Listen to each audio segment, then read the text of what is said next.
उधर डॉक्टर गोविंद सिंह के नेता प्रतिपक्ष बनते ही ग्वालियर चंबल की सियासी फिजाओं का टेम्परेचर हाई हो गया है। उन्होंने देर न करते हुए तत्काल केंद्रीय मंत्री ज्योतिरादित्य सिंधिया पर हमला किया।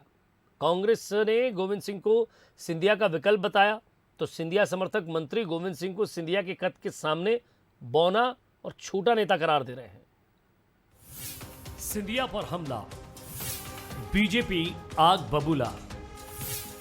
ग्वालियर चंबल में घमासान, 2023 नहीं आसान। नेता प्रतिपक्ष बनते ही डॉक्टर गोविंद सिंह ज्योतिरादित्य सिंधिया पर मुखर हो गए हैं। कयास लगाए जा रहे थे कि सिंधिया के कांग्रेस में जाने के बाद दिग्विजय सिंह या फिर उनके बेटे जयवर्धन सिंह उनकी जगह लेंगे, लेकिन इन कयासों के उलट दिग्विजय सिंह के सबसे नजदीकी डॉक्टर गोविंद सिंह नेता प्रतिपक्ष बन गए। कांग्रेस उन्हें ग्वालियर चंबल अंचल में सिंधिया के समकक्ष बनाने की कोशिश में है। गोविंद सिंह भी नेता प्रतिपक्ष बनने के बाद कह रहे हैं कि सिंधिया कांग्रेस के लिए कोई चुनौती नहीं है।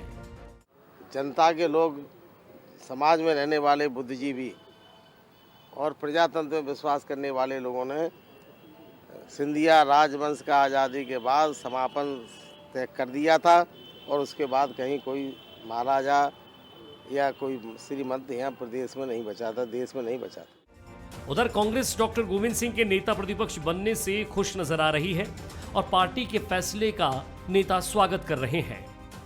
निश्चित तौर से इससे पार्टी को मजबूती मिलेगी और वो वरिष्ठ नेता हैं, लंबे समय से विधायक रहे हैं, विधायिका का लंबा अनुभव उनके साथ है, तो पार्टी को इससे मजबूती तो मिलेगी। साथ ही हम लोगों को यहाँ जन समस्याएं उठाने में भी काफ़ी मदद मिलेगी।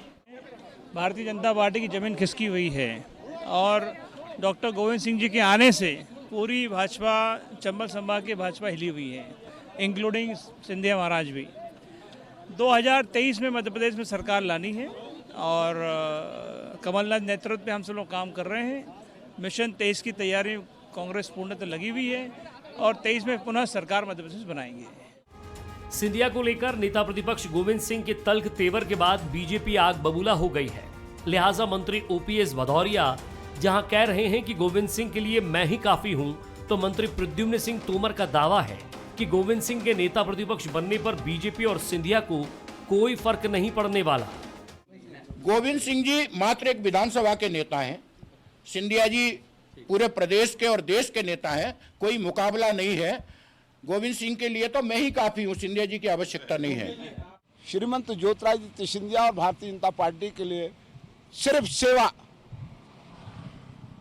जन सेवा करना हमारा कर्तव्य है और सेवा के आधार पर काम करेंगे, उसके सामने कोई दिक्कत नहीं।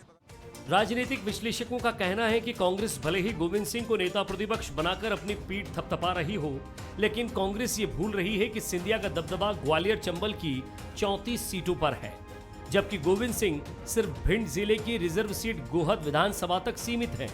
तो यह नहीं कहा जा सकता कि वो ग्वालियर चंबल संभाग में आगामी 2023 के असेंबली इलेक्शंस में पार्टी को एक लंबी जीत की ओर ले जा सकते हैं, या फिर वो ज्योतिरादित्य सिंधिया जिन्होंने भाजपा, कांग्रेस छोड़ भाजपा ज्वाइन की है, उनको वहां कड़ी टक्कर दे पाएंगे।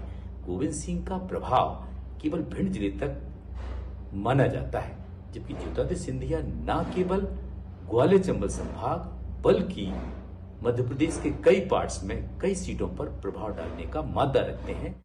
कहा तो यह भी जा रहा है कि गोविंद सिंह के नेता प्रतिपक्ष बनने के पीछे दिग्विजय सिंह की बड़ी भूमिका है।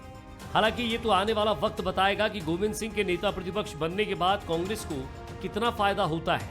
वैसे बीजेपी गोविंद सिंह की घेराबंदी को लेकर काफी एक्टिव हो गई है। प्रहलाद सेन, बंसल न्यूज, ग्वालियर।